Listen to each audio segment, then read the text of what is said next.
오늘도 서연살롱을 찾아주셔서 감사합니다. 미국인 남편과 결혼해서 현재 미국에 거주 중인 여성이에요. 미군인 제 남편은 텍사스 시골에 있는 군부대에서 복무 중이에요. 우리나라로 치면 완전 깡촌이죠. 땅도 넓어서 주위가 허허벌판인데다 가장 가까운 마트에 갈래도 차로 40분은 달려야 하는 곳이죠. 하지만 이곳에서 저는 외롭지 않게 잘 지내고 있어요. 남편 동료의 아내들과 친해져서 친구처럼 지내고 있고 시댁도 멀지 않은 거리에 있거든요. 차로 30분 정도 거리니까 땅 넓은 미국에서는 이 정도면 이웃이죠. 시부모님은 한국에서 쭉 살다 타국으로 시집온 저를 딸처럼 아껴주시고 예뻐해주세요. 특히 시댁 식구들 중에는 누구보다 제게 힘이 되어주는 사람이 있는데요. 바로 남편의 여동생인 제 시누이예요. 저와 1살 차이가 나는 시누이와 저에겐 특별한 인연이 있어요. 시누이는 한국인이거든요. 정확히 말하자면 한국계 미국인이에요. 한국에서 입양된 입양아죠. 유창하진 않지만 한국말도 어느 정도 할 줄 알아서 의사소통도 가능해요. 시누이 얘기는 나중에 하고 먼저 제 얘기부터 시작할게요. 앞에서 말했다시피 저는 결혼 후 미국으로 오게 되었어요. 그 전에는 미국과 전혀 상관없는 인생을 살았죠. 저는 평범한 가정에서 외동딸로 태어났는데요. 형제 자매가 없어서 어린 시절에 늘 외로웠어요. 성격도 소심한 편이었고요. 그래서 놀이터에 가도 다른 아이들과 어울리지 못하고 구석에서 혼자 놀았죠. 선뜻 다가갈 용기가 없었거든요. 그러니까 제가 6살 때였어요. 그날도 전 혼자 놀이터에서 모래놀이를 하고 있었죠. 그런데 어떤 남자애들이 와서 제 모래놀이 삽과 그릇들을 뺏어가지 뭐예요. 저는 당황해서 어쩌지도 못하고 돌려달라고 조그맣게 말했어요. 그 애들은 그런 절 놀리기만 했죠. 당황한 저는 울먹이기 시작했어요. 그때 뒤에서 누군가 소리쳤죠. 야, 어디 남의 걸 뺏어가? 니들이 도둑이야? 경찰에 신고한다. 누군가 하고 돌아봤더니 저희 동네에 사는 언니더라고요. 절 괴롭힌 아이들을 향해 휴대폰을 들고 소리치고 있었죠. 아이들은 그 모습에 겁을 먹었는지 제 장난감을 던지고는 도망쳤어요. 언니는 제게 다가왔어요. 신경 쓰지 마. 근데 괜찮니? 왜 혼자 놀고 있었어? 언니는 다정하게 물었어요. 그제서야 안심이 된 저는 나도 모르게 앙 하고 울어버리고 말았죠.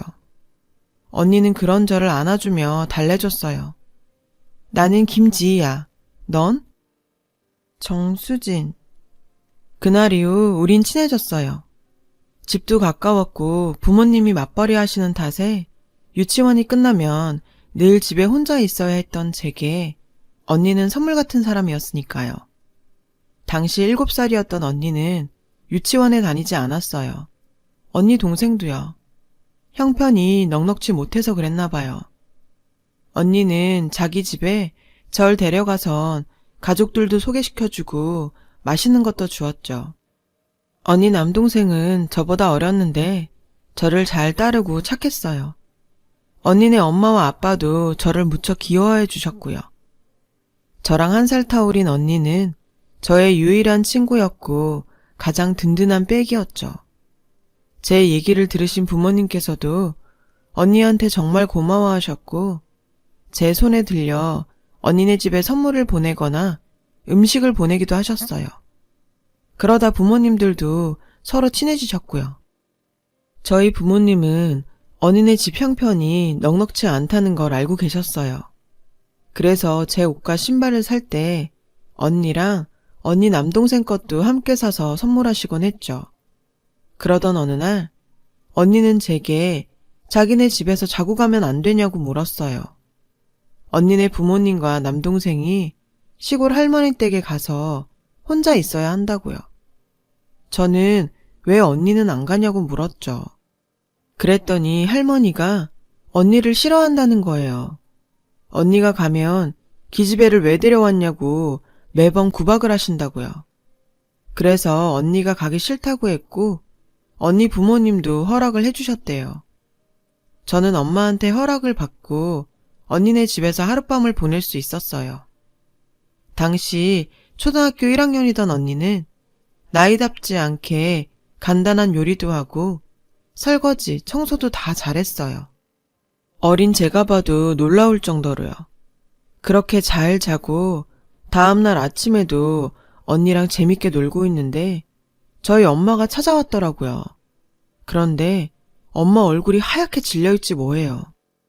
지희야, 얼른 나와. 아줌마랑 갈 데가 있어.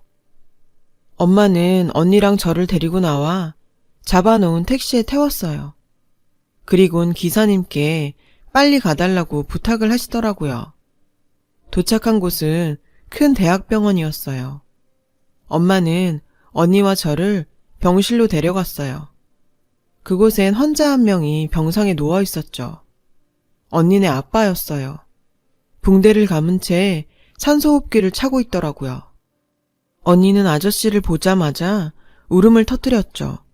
저도 언니를 따라 울었고요. 엄마는 저랑 언니를 달래주셨어요. 1시간 정도 지나 저희 아빠도 병원으로 달려오셨어요. 안 됐어. 일단 우리가 장례식 절차를 밟아야 할 것 같은데. 전 아빠가 무슨 말을 하는지 몰랐어요. 그런데 알고 보니 언니네 부모님과 남동생이 타고 있던 고속버스를 음주운전 차량이 들이받아 사고가 났다지 뭐예요.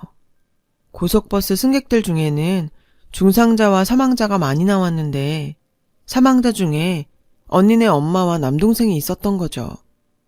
다행히 언니네 아빠는 운 좋게 목숨은 건지셨지만 다리를 많이 다쳤대요. 의사 선생님 말이 수술을 해도 앞으로 정상적인 활동은 불가능할 거라고 했대요. 저희 부모님은 꼼짝 못하시는 아저씨 대신 언니네 엄마와 남동생 장례식을 치러주셨어요. 그런데 조문객도 별로 없어서 적막하던 장례식장에 소동이 일어났어요. 언니네 할머니가 오셔선 언니네 엄마 영정사진에 사뜨질까지 하며 고래고래 소리를 지르셨거든요. 전현이 내 아들을 병신 만들고 귀한 손자까지 데려갔다고요. 그리고는 언니를 보시곤 왜 너만 살아남았냐고, 쓸모없는 년이 살아남았다고 달려드시는 걸 저희 아빠가 막으셨어요. 지금 생각해도 정말 말도 안 되는 소리였죠. 그렇게 하루아침에 가족을 잃은 언니와 아저씨는 혼이 나간 사람 같았어요. 아저씨는 보험으로 병원비는 해결이 되었지만 다리가 그렇게 되셔서 배달 일도 그만두셔야 했습니다. 생활은 가능했지만 아저씨는 한동안 술만 드셨어요. 언니는 그 와중에도 꿋꿋하게 학교를 다녔고요. 언니는 저희 엄마가 보살펴 주셨는데요. 가끔 아저씨가 술을 많이 드시면 언니가 저희 집에 전화를 했어요. 술 냄새가 너무 심해서 못 자겠다고요. 그럼 엄마가 언니를 집에 데려와 재웠죠. 전 언니가 밤에 몰래 우는 것도 본 적이 있어요. 그렇게 2년쯤 지난 어느 날이었어요. 집에서 숙제를 하고 있는데 언니가 찾아왔더라고요. 문을 열어보니 언니가 울고 있더라고요. 왜 그러냐고 물어보니 자기랑 같이 집에 좀 가자는 거예요. 놀라서 따라가 보니까 집안에 아저씨가 누워 계시더라고요. 아빠가 숨도 안 쉬고 아침에 학교 갈 때도 자고 있었는데 지금도 안 일어나. 언니는 엉엉 울기 시작했어요. 저는 어떻게 해야 할지 몰라 일단 엄마한테 전화를 했어요. 엄마는 당장 119에 신고하라고 했어요. 그리고 119 대원한테 엄마 전화번호를 적어주라고요. 엄마 말대로 일을 처리한 저는 언니를 데리고 집으로 돌아왔어요. 결국 그날 아저씨는 언니만 혼자 남긴 채 세상을 떠났어요. 사인은 우울증으로 인한 일이었습니다. 하나 남은 어린 딸을 두고 떠날 정도로 아저씨는 심각한 상태였던 거예요. 언니는 얼마나 울었는지 장례식 내내 물도 잘 못 넘길 정도로 탈진해 있었죠. 엄마는 언니가 안타까워서 당분간 우리 집에서 데리고 있자고 했어요. 이후 일은 차차 생각해 보자고요. 애 하나 낳는다고 생활이 어려워지는 것도 아니니 그러자고 아빠도 동의하셨고요. 그런데 복병이 생겼어요. 언니 친할머니가 언니를 데려가겠다지 뭐예요? 엄마는 한 번에 알아보셨죠. 언니를 위해 좋은 결정이 아니라는 걸요. 장례식 내내 언니한테 내 아들 잡아먹고 기어이 너 혼자 살아남았냐고 욕하시던 걸 다 보셨거든요. 할머니한테 가면 언니가 힘들어질 게 불보듯 뻔했죠. 하지만 저희 부모님은 힘이 없었어요. 친가족도 친척도 아닌 그저 이웃집 아줌마 아저씨일 뿐이었으니까요. 할머니 쪽에서 친권을 주장하고 키우겠다고 나섰으니 법적으로도 권한은 할머니 쪽에 있었어요. 언니는 결국 장례식이 끝나고 일주일 뒤 할머니 집으로 가게 됐어요. 떠나던 날 아침 언니는 여느 때처럼 우리 식구와 함께 밥을 먹었어요. 하지만 누구도 음식을 삼킬 수 없었죠. 급기야 언니와 저는 부둥켜 안고 울었어요. 가지 말라고, 같이 살자고요. 엄마는 10살밖에 안 된 애가 무슨 죄가 있다고 이렇게 고된 인생을 살아야 하느냐며 눈물을 훔치셨죠. 잠시 뒤 언니네 삼촌이 언니를 데리러 왔어요. 아빠는 언니네 삼촌을 보곤 걱정을 하셨죠. 인상을 보니 어린 언니한테 무슨 짓이라도 저지를 것 같다고요. 그렇게 언니는 삼촌 손에 이끌려 시골 할머니 댁으로 가고 말았어요. 다행히 엄마가 삼촌의 연락처를 받아 나온 덕에 그 후로도 언니와 전 가끔 통화를 할 수 있었어요. 수화기 너머로 들리는 언니 목소리는 늘 어둡고 우울했죠. 가끔은 울기도 했어요. 보고 싶다고요. 엄마 아빠도 그런 언니를 안타까워하셨지만 어쩔 도리가 없었죠. 그렇게 반년 정도 언니와 전 연락을 하며 지냈어요. 그러다 겨울방학이 되었고 엄마가 언니를 보러 가자고 하셨죠.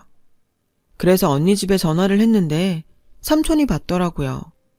엄마는 가능하다면 언니를 데리고 같이 놀러 가고 싶다고 했어요. 그랬더니 글쎄, 걔 여기 없어요. 이러지 뭐예요. 엄마는 깜짝 놀라서 그게 무슨 소리냐고 되물었죠. 아, 저도 몰라요.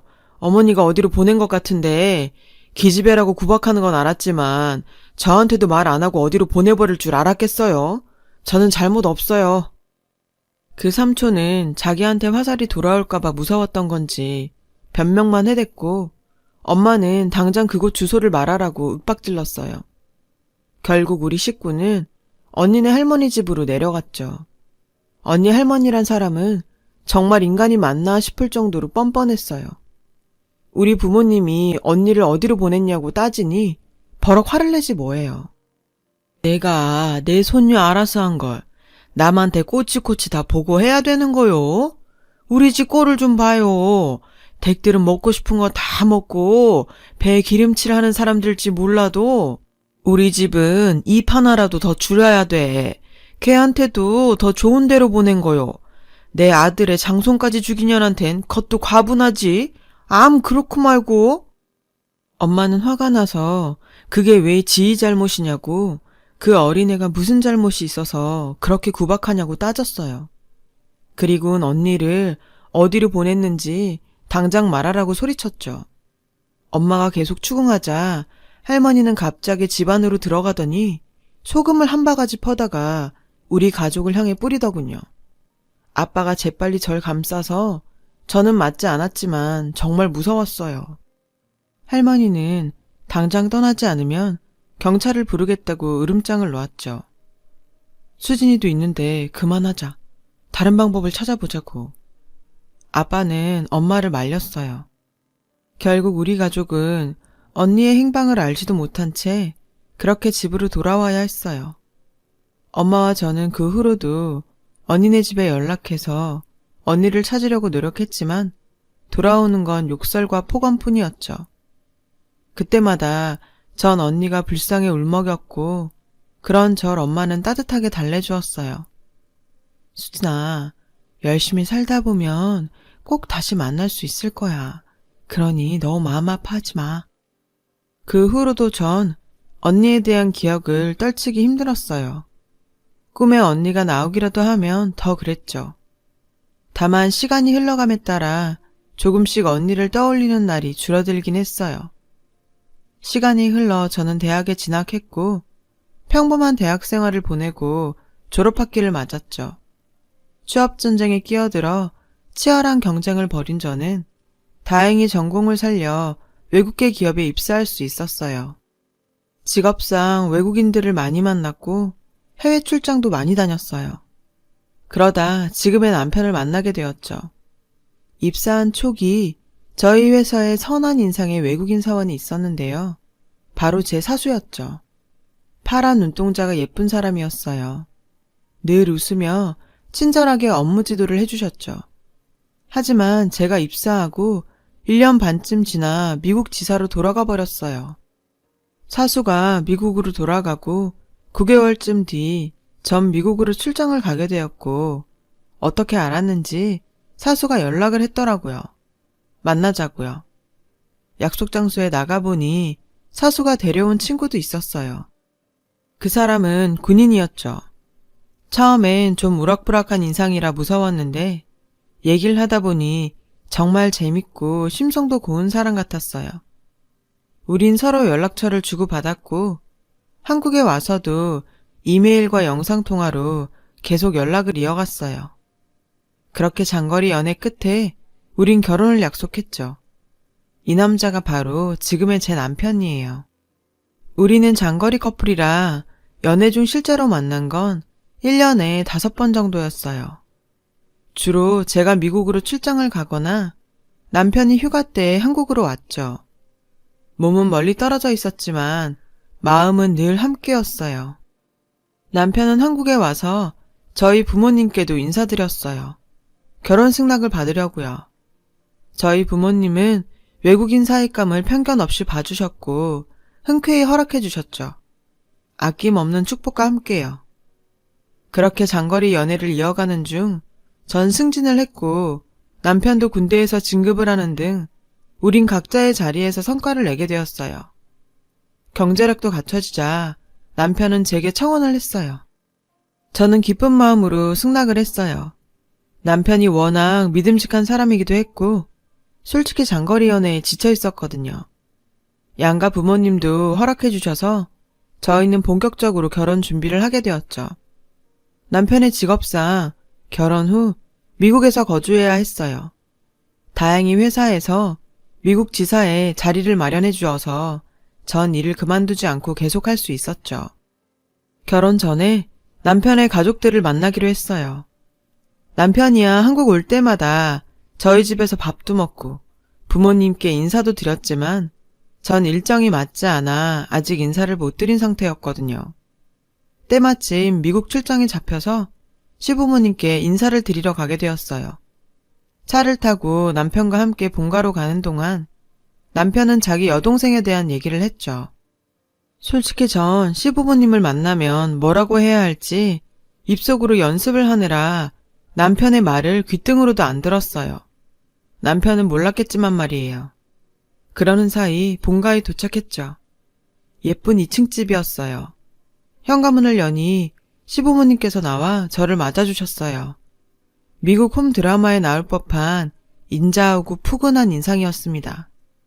어머님은 저를 꼭 안아주시며 잘 왔다고 환영해 주셨어요.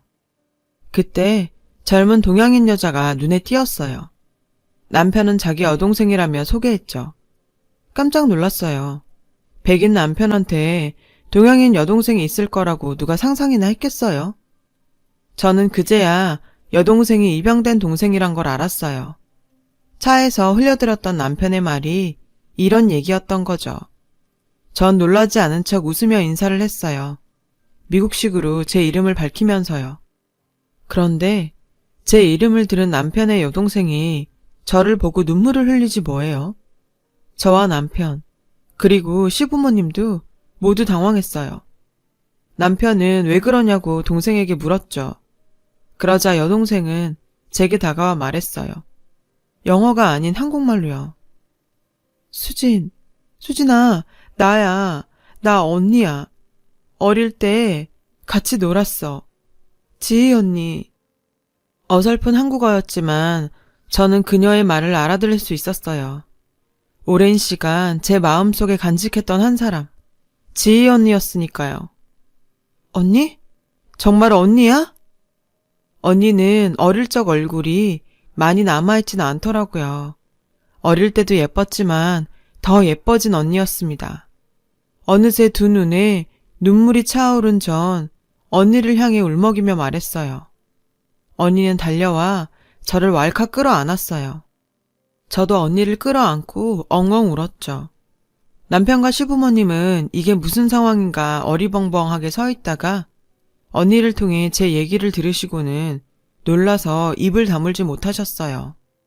어머님은 세상에 무슨 이런 기적 같은 일이 있느냐고 눈물을 훔치셨죠. 언니는 저와 헤어진 이후의 이야기를 들려주었어요. 당시 언니네 할머니는 언니를 지인집에 식모로 보냈더라고요. 언니 월급은 할머니 계좌로 꼬박꼬박 들어갔고요.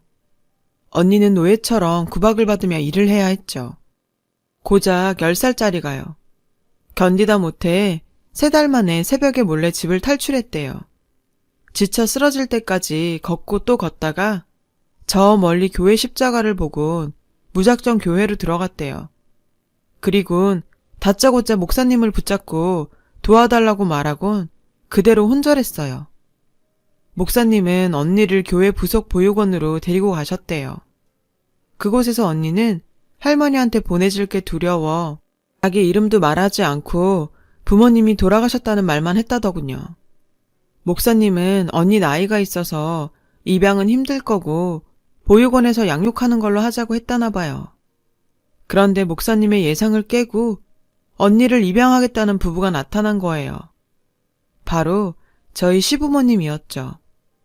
언니는 그렇게 입양되었고 10살 겨울 미국으로 오게 되었어요. 미국에서 양부모님의 사랑을 듬뿍 받고 자란 언니는 대학을 졸업한 뒤 현재 디자이너로 일하고 있대요. 언니는 저를 단 한순간도 잊어본 적이 없다고 하더군요. 미국에서 영어를 공부하면서 한국말이 흐릿해졌지만 제 이름만큼은 절대로 잊지 않으려고 매일매일 노트에 적어가며 기억을 했다고 했어요. 언젠가 꼭 만날 거라 믿으면서요. 그런데 이렇게 한 가족이 되다니. 정말 믿기지가 않는다며 너무 행복하다면서 어쩔 줄 몰라 하더군요. 전 이 소식을 한국에 계신 부모님께 전해드렸어요. 부모님도 놀라서 입을 다물지 못하셨죠. 부모님은 결혼식 일주일 전에야 미국에 오셔서 상견례 자리를 가지셨는데 그때 언니를 보고는 정말 많이 우셨어요. 그건 언니도 마찬가지였죠. 언니 말로는 한국에서 저희 친부모님이 돌아가시고 저희 부모님을 자기 엄마 아빠라고 생각했었대요. 할머니만 아니었다면 그때 한 가족이 될 수도 있었으니 틀린 말은 아니죠. 그렇게 감동적인 재회 후 저와 남편은 결혼식을 올렸고 저와 언니는 진짜 가족이 되었어요. 남편이 질투할 정도로 언니와 저는 늘 붙어 다녔어요. 시댁에도 자주 놀러가서 언니랑 밤새 수다를 떨곤 하는데요.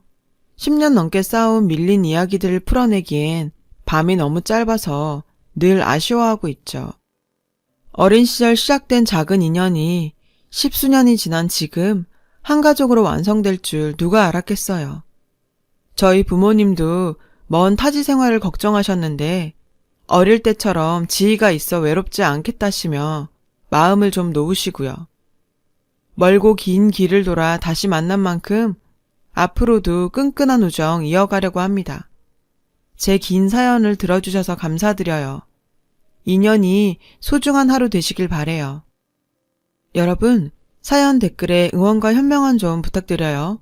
좋아요와 구독은 저에게 큰 힘이 됩니다. 오늘도 좋은 일 가득하세요.